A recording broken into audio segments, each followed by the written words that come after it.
반갑습니다.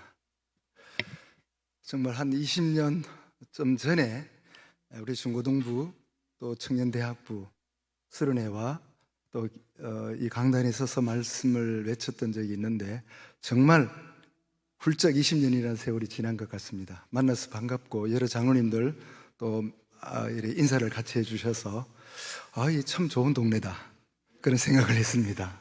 알아주니까요. 내가 모르는 거 딱 한 가지 있었어요. 화장실이 어디인지 몰랐습니다. 그랬더니 한 분이 하시는 말씀, 처음 오신 분 같아요. 예, 오래간만에 와서 처음 왔습니다. 이 식구라면 화장실은 쉽게 찾을 텐데 나는 옛날로 생각해 밑으로 내려갔더니 다시 올라가세요. 그래가지고 시골지 서울에 온 기분이었습니다. 저는 고향이 경상북도 문경군입니다. 촌놈입니다. 제가 시골에 있다가 고등학교를 졸업하고 대구에 처음 왔을 때 남산동에 있었는데 그때 주인 할머니께서 서연교회를 얼마나 자랑하시는지 입만 열면 우리 교회, 서연교회.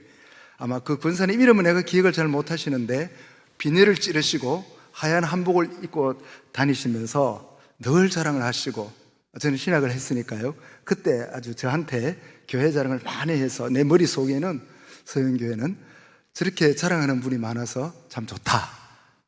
따뜻한 그런 이미지고 뭐 주인집이었으니까 내가 혜택을 많이 입었겠죠. 사랑을 많이 받은 기억이 있고요. 또 세월이 지나고 중고등부, 청년대학부 또 각종 수련회 때 더러 왔던 적이 있는데 오래간만에 또 이렇게 친교위원회로 초청해 주셔서 너무 감사합니다. 제가 이제 많이는 아니지만 몇몇 교회 다녀보면 어느 교회고 친교위원회가 있어요. 친교부가 있기도 하고. 그런데 제가 경험으로는 친교위원회 헌신예배는 처음인 것 같아요. 한 번도 친교위원회 헌신예배는 안 해봤어요. 친교부는 있는 거 뭐 교제하는 거는 교회 안에서 보았지만 그래서 이런 생각이 들었습니다. 친교위원회가 있다. 친교위원회 헌신예배가 있다. 이것은 굉장히 좀 앞서가는 그런 리더십이 있는 그런 생각이다. 이런 생각이 들었어요. 하나님의 나라는 여기 있다 저기 있다가 아니고 너희 가운데 있다라고 주께서 말씀하셨고 너희 가운데 있다면 하나님의 생각이 하나님이 기뻐하시는 것이 너희 삶에 이루어져야 되는 것인데 사실 하나님의 나라는 소유에 있는 것도 아니고 장수에 있는 것도 아니지 않습니까? 여러분 다 아시는데 하나님이 가장 기뻐하시는 것은 너희가 내 백성이 되고 난 너희 아비가 되리라. 이게 구약 성경의 맥이지 않습니까? 예수님이 하나님 나라를 위해서 오셨고 사셨고 죽으셨고 부활하셨고 승천하셨고 하나님 나라의 완성을 위해서 다시 온다고 약속하셨습니다. 재림의 예수를 기다리시고 계십니까? 재림 예수를 안 기다린다면 나는 이 땅에 사는 철학적인 신앙생활밖에 안 했을 거예요. 종교는 죽음 이후의 삶을 책임지는 거잖아요. 그래서 우리 예수께서 승천하시면서 난 다시 오리라고 말씀하셨는데 그 다시 오실 예수를 신랑으로 맞이할 신부로 살기를 원합니다. 그래서 친교,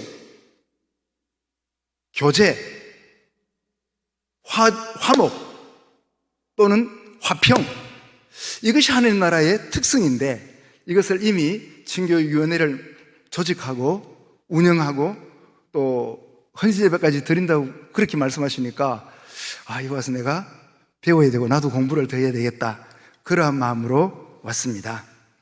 오늘 말씀드릴 내용은 레위기 3장 1절에서 5절에서 이미 여러분들은 친교가 얼마나 중요하고 친교는 하나님과의 관계잖아요. 또 이웃과의 관계도 됩니다. 하나 더 물질과의 관계도 됩니다. 10계명을 요약하면 첫째는 하나님의 관계요, 둘째는 사람과의 관계인데 사람과의 관계 속에는 사람과의 관계와 물질과의 관계가 들어있지 않습니까? 우리가 물질을 잘못 쓰면 속상하고 물질을 잘못 쓰면 억울하고 싸우고 물론 사람을 통해 쓰지만 말입니다. 이 모든 면에서 화평 관계가 이루어지는 것이 복된 삶이 아닌가 그렇게 생각이 됩니다. 이것은 여러분이 다 알고 계시기 때문에 제가 오늘 본문에 나오는 어떻게 하면 화목죄는 peace offering 그렇게 해서 하나님하고 친한 거 하나님하고 가까운 거, 하나님하고 통하는 거, 어떻게 하면 그렇게 살 수 있을까? 우리가 많은 사람 앞에서 하고 많은 물건을 취급하기도 하는데 사람과 관계인데 저 위에 하나님을 탁 쳐다보는 순간 하나님께서 뭐라고 그래요? 임마, 너 그러지 마 임마, 이러는 것 같단 말이에요. 아니 내가 당신한테 안 맞아냈는데요, 저 사람한테 했는데 왜 하나님이 화내십니까? 그게 기독교인이에요. 오늘 예배 중이지만 잠시 연습 한번 해보십시다. 고개를 드세요. 고개를 드세요. 날 보지 말고 이 위를 보세요. 천장이 높아요. 뭐가 보여요? 천장이 보이겠죠. 천장 말고 하나님의 얼굴을 쳐다보시오. 하나님의 얼굴을 쳐다보는데 이제 이거는 눈으로 보는 게 아니죠. 심령으로 하나님의 얼굴을 보실 거예요. 지금 하나님께서 여러분을 보시고 웃으십니까?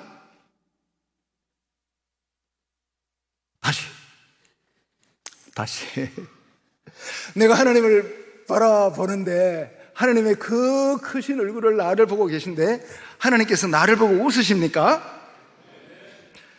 제가 기대한 것은 정답을 원한 게 아니고 사실을 원했습니다. 우린 정답 따는데 훈련된 초등학교, 중학교, 고등학교를 지냈잖아요. 정답 마시고 나를 보시오.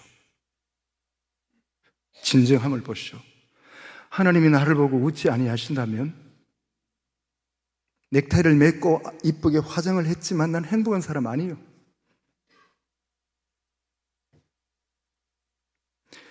모든 평가를 마지막에 하시는 심판주는 주십니다. 그 주님께서 나를 보고 박 목사를 보고 임마, 박 목사 너 아니야, 어찌 내가 행복할 수 있겠습니까? 이 가슴이 행복되어야 하나님과의 관계가 회복되는 것이고 내가 너와 부끄럼 없이 쳐다볼 수 있어야 그것이 친교가 되는 것인데 어떻게 하면 그렇게 할 수 있는가? 오늘 본문에 이미 모세를 통하여 레위기 3장에 기록되어 있는 세 가지를 먼저 기억하려고 합니다. 성경 말씀을 보시면 1절에 이렇게 되어 있습니다. 사람이 만일 화목제의 제물, 즉 하나님과 가까이 지내려면, 하나님과 친하게 지내려면, 하나님과 관계가 삐뚤어지지 아니하려면, 즉 하나님 앞에서 행복한 삶을 살려면 어떻게 해야 돼요? 수컷이나 암컷, 그건 중요하지 않다. 중요한 것은 흠 없는 것으로 드려야 할지니라. 흠 없는 것, 상처나지 않은 것, 누가 봐도 온전한 것, 그것을 드려야 된다. 이때 흠 없는 거라는 말은 완전한 것, 온전한 것, 그런데 겉으로 보고 상처난 정도가 아니고 마음에도 적용됩니다. 내가 완전한 것 드리는데, 선물을 하는데, 하나님께 바치는데 내 마음이 찜찜해. 온전한 거 아니죠. 옆에 사람 보고 저 사람도 저렇게 하는데 나도 이렇게 하면 안 되겠나? 그럼 사람의 기준이 하나님 앞에 그 마음이 온전한 마음이 되어야 됩니다. 이런 마음으로 내가 살고 있는가? 저희 모친은 제가 신학교 다닐 때 예수를 믿기 시작했어요. 청신 가니까 우리 어머니가 교회 안 나가시다가 교회 나가서 밤새 기도하고 주무시고 교회에서 또 집에 왔다 식사하시고 가시고 이랬는데 처음 교회 나가니까 제일 이제 걱정이 시골에서 헌금하는 거예요. 그래서 이제 작지만 헌금을 좀 넉넉하게 하라고 드렸거든요.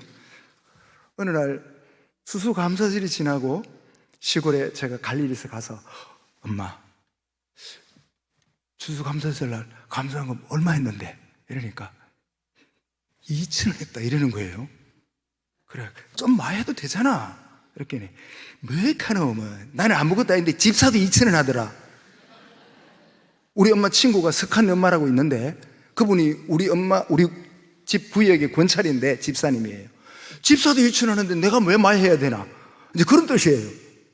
그래, 내가 엄마 그래야 되나? 아들이 목사 된다고 열심히 기도하고 신학하는데 이렇게 다음번에 많이 할게 그랬는데 다음번에 천국 가셨습니다. 아쉬워요. 하나님께 드리는 마음이 비교로 되는 겁니까? 누가 그렇게 하니까 나도 그렇게 한다. 누구보다 내가 많이 했다. 그것은 흠이 있는 거죠.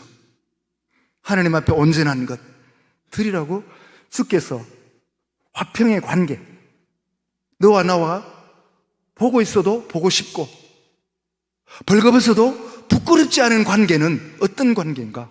마음의 부끄러움이 없는 거죠. 물질의 부끄러움은 아니잖아요. 양의 부끄러움은 아니잖아요. 질의 부끄러움은 아니잖아요. 먼저 전제할 것은 우리 친교위원회 위원만 친교를 만드는 섬기는 사람이 아니라 우리 모든 성도가, 모든 하나님의 백성이, 예수 믿는 모든 사람들이 하나님 나라의 친교위원들 되기를 원합니다. 예배라는 말이 월십이라는 단어도 있지만 서비스라는 단어도 있더라고요. 채플이라는 단어도 있지만 서비스가 뭐예요? 섬기는 거잖아요. 예배를 섬기는 거라면 내가 시장에 있든 학교에 있든 직장에 있든 하나님에게 섬김되어지는 부끄럽지 않은 섬김이 우리의 삶에 있기를 원합니다. 언제라도 이건 아우구스티누스가 했던 방법이에요. 너가 어떤 일을 진행하기 전에 먼저 하나님의 얼굴을 쳐다보라. 하나님이 웃으시는 대로 해라. 하나님이 웃는 대로, 웃으시는 대로 네가 순종하지 않는다면 너는 어떤 일을 할지라도 행복한 사람이 아니다. 오래 남는 그 얘기 같아요.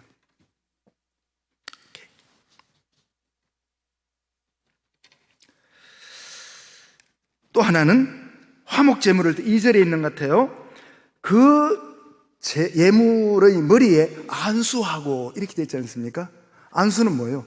바쳐진 거예요. 바쳐진 것. 바쳐진 것. 저 사람이 주의 종이다. 안수하여 목사로 세웠다. 바쳐진 거다. 안수하여 장로로 하나님 일을 하게 했다. 그의 삶의 일부분 하나님께 바쳐진 거다. 내 거 아니다는 그 뜻이겠죠. 가끔 이제 교회 일을 위해서 충성을 하고 섬기고 시간도 내고 또 어떤 분은 물질도 일이 되도록 하려고 그러니까 때로는 기대한 만큼 돈이 안 나와. 그럼 내 돈을 써서도 한단 말이에요. 이럴 때는 기도하고 했을 거 아니겠습니까? 안수했다는 뜻과 마찬가지예요. 안수도 기도하는 거니까요. 이렇게 했을 때에 바쳐지고 헌신하고 난 뒤에 저거 내가 했어. 저거 내가 했어. 저거 내가 했어. 이 말이 뭐죠? 아직 내 마음에서 안 떠났다는 거죠. 아직 내 거라는 거예요. 내가 주인이라는 거예요. 안 바쳐진 거죠. 욕심이, 사람의 마음속에 욕심이 있기 때문에 그런 마음이 없을 수는 없지만은 입에 나오면 책임져야 되는 거예요. 저거 내가 했어. 아무도 몰라요. 내 혼자 알면 괜찮아요. 근데 저거 내가 했어 라고 말하는 순간 바쳐진 게 아니죠. 저 내가 자리만 옮겨놨지 내 마음속에 있어. 내 거야. 하나님이 받으시겠어요? 네가 주인이라며. 미안합니다. 하나님 고향이 경산도인 줄 아시죠? 네. 제가 말할 수 있으니까 하나님도 경산도 사투리로 말씀하시는 것 같아요. 기도 응답도 경산도 사투리로 하시는 것 같아서 내가 가끔 그렇게 생각을 합니다.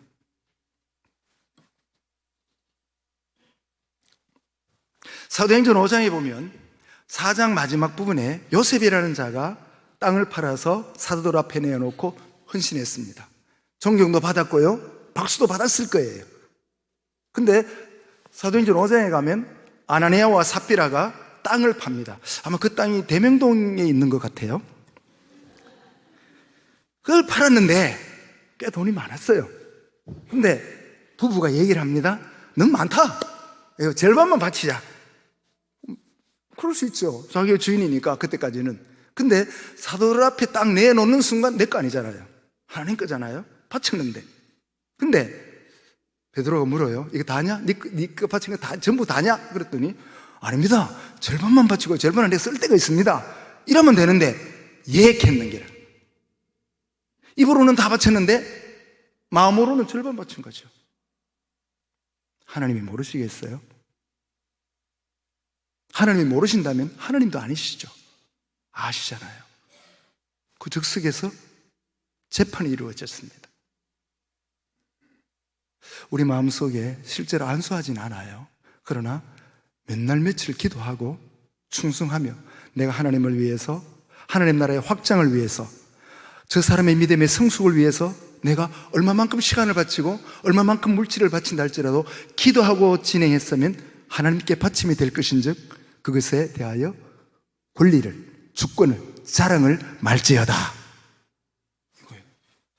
저도 목사니까요, 그럴 때가 있어요. 이거 뭐 교회에도 일이 다 되지 않고 필요할 때 있으면 바쳐야죠. 바치고 난 뒤에는 생각은 했지만 이걸 입으로 낸다는 것은 하나님과 거래하는 거죠. 이건 헌신이 아니라 거래일 겁니다. 거래의 목적은 유익 아니겠습니까?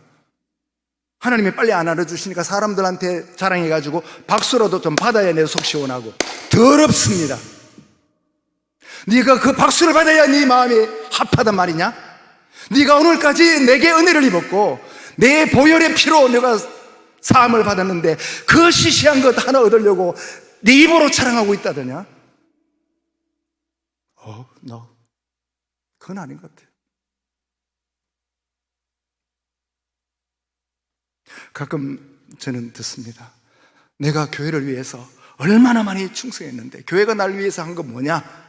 그 말 들을 때요, 가슴이 무너져요.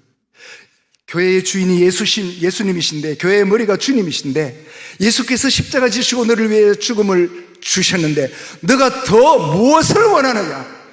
내가 너에게 무엇을 얼마나 더 주어야 네가 만족하겠느냐?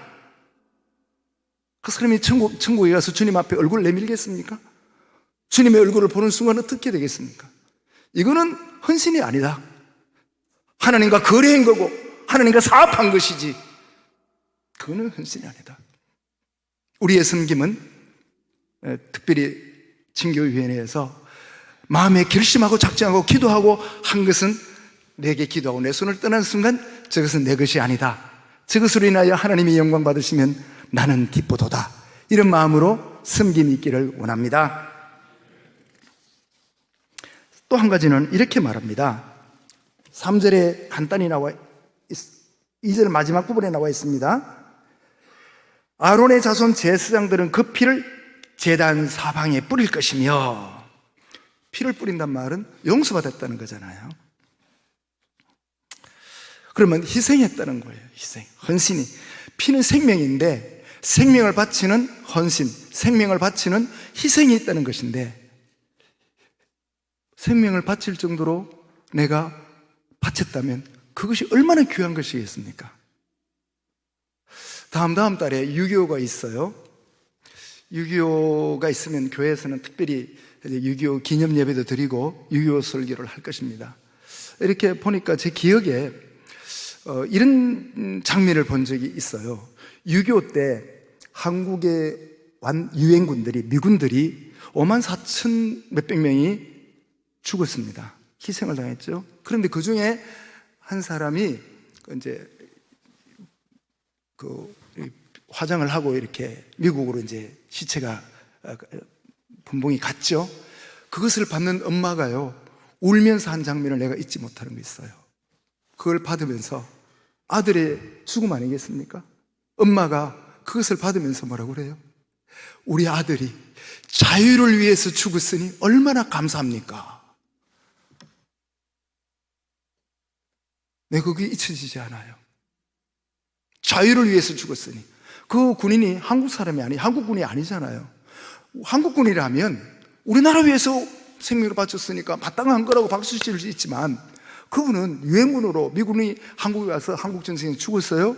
물론 17만 명이 포로도 되고 부상도 당하고 죽기도 했지만 54,000 몇백 명은 완전히 시체가 되고 돌아갔잖아요. 근데 엄마가 그걸 받아들면서 자유를 위해서 죽었으니 감사합니다. 우리의 피가, 우리 친교위원들의 헌신이, 시간을 내고 땀을 내고 또 물질을 쓰는 것이 결코 헛된 것이겠습니까? 하나님 나라를 위해서 그렇게 희생하고 헌신했으면 반드시 하나님이 기억하실 줄 믿습니다. 이건 성경에도 이렇게 기억한다고 돼 있어요. 뿐만 아니라 소크라테스도 그렇게 말했어요. 소크라테스가 뭐라 말해요? 소크라테스는 영혼 불멸을 주장한 사람이죠. 만약에 너무너무 착하게 살았는데 이 땅에서 상을 못 받고 죽었다면 그걸로 끝나는 게 아니라 그 다음 세상에서 상을 받는다. 또 이 땅에서 착한 일을 악한 일을 많이 했는데 아무런 벌도 안 받고 죽었다면 그걸로 끝나는 거냐? 아니다. 그 다음 세상에서 벌을 또 받는다. 이러면서, 아니, 우리는 성경 말씀이 제일 권위 있지만 소크라테스의 말도 우리가 참조할 만하지 않습니까? 저들도 영원 불미를 주장하는데, 지금이야 세상 사람들은 죽고 난 뒤에 알 게 뭐냐라고 말하지만 우리는 그렇지 않지 않습니까? 세상 사람도 그렇게 인정하는 많은 사람들이 있는데, 성경을, 하나님의 말씀을 읽고 있는 저와 여러분들은, 하나님은 우리를 위하여 모든 것을 아시고 계시고 있다가 어느 날 심판하실 때, 상을 주실 때 저와 여러분에게도 엄청난 상을 주실 줄 믿습니다. 그러기에 오늘 우리의 수고가 절대로 헛되지 않음을 믿으며 충성하기를 원합니다.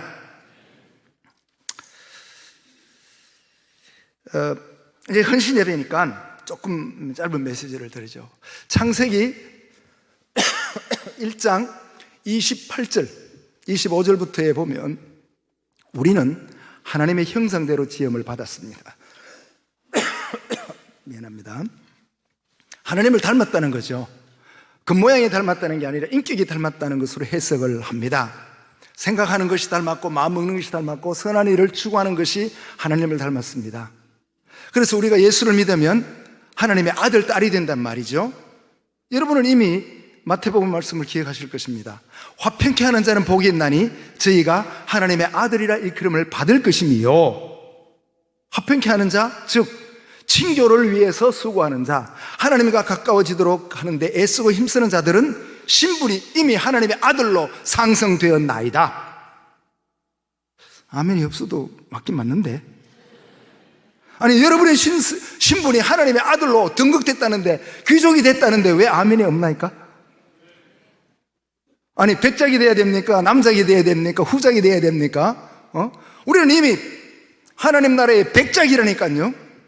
이런 사람이라고요. 돈 없지만, 못생겼지만 얼마나 우리가 보통 신분 상승이 됐어요? 어떤 사람이 하나님을 알고 하나님과 친하려고 몸부림치고 발버둥 치는 사람은 하나님의 아들이 되었도다. 하나님의 아들 된 사람의 제1번이요 아담 아닙니까? 아담이 하나님의 형상을 닮아서 피조되었습니다. 근데 창세기 1장 28절에 보면 하나님이 아담과 하와에게 복을 주시며 이르시되, 복은 주셨어요. 복을 설명하기를 5글자로 설명을 해요. 복은 하나님이 아담과 하와에게 주셨어요. 설명하기를 생육하라, 번성하라, 충만하라, 정복하라, 다스리라. 이건 다 동사 원형에서 파생된 이제 다른 동명사도 있고 그렇게 설명이 돼요. 이 5 동사가 기본이에요. 이 생육하라, 다스리라, 정복하라, 충만하라, 번성하라, 이 5가지가 한마디로 말하면 섬기는 삶의 모형인 것 같아요. 제일 첫 번째 사람 아담이 하나님께서 갈비뼈를 빼서 하와를 만들어 오셨을 때에 아담이요 모든 힘을 다해서 하와를 기쁘게 해요. 하와에게 기쁨을 주고 즐거움을 주고, 오 나의 내 마음에 동하는 자여. 신라곤에 보면요 아담이 하와를 위해 하는 노래가, 지금 우리 남편들이 부인을 위해서 그렇게 말한다면 부인을 아마 미칠 거예요. 어떻게 하면 하와에 입에서 그런 아름다운 말들이 그렇게 많이 나와요. 수십 페이지예요, 수십 페이지. 밀턴 신라곤에 아담이 하와를 향하여 말하기를. 근데 어떤 의미에서는 하와가 범죄했잖아요. 여자가 어디 가서 그런 짓을 하고 와서 이렇게 창피를 당하게 해. 어째가지고 이 편내야 어째가지고 마귀한테 꼬임이 넘어가서 이런 짓을 한단 말이야. 이럴 줄 알았더니 아담은 안 그래요. 당신이 그랬지만 나는 당신과 안 헤어질 거야. 손을 잡고 서쪽을 향하여 2 사람이 터벅터벅 걸어가더라. 그렇게 되어 있습니다. 그 말은 뭐예요? 부인이 비록 죄를 짓는 원인을 제공했다 할지라도 나는 너를 버리지 않을 거야. 나 그거 딱 보는 순간 내 머리 떠오르는 건 아담이 상남자구나. 상남자 중에 상남자가 아담이구나. 그런 생각이 들었어요. 또 하와가 아담에게 고백하는 일들을 보니까 세상에 하나님보다는 조금 못하지만 어마어마한 남편을 얼마나 존경하고 노래하고 있는지 아름다웠습니다. 너무너무 아름다웠어요. 이것이 부부이니까 뭐라 그래요? 2장 25절에서는 두 사람이 벌거벗었으나 부끄러워 아니하더라.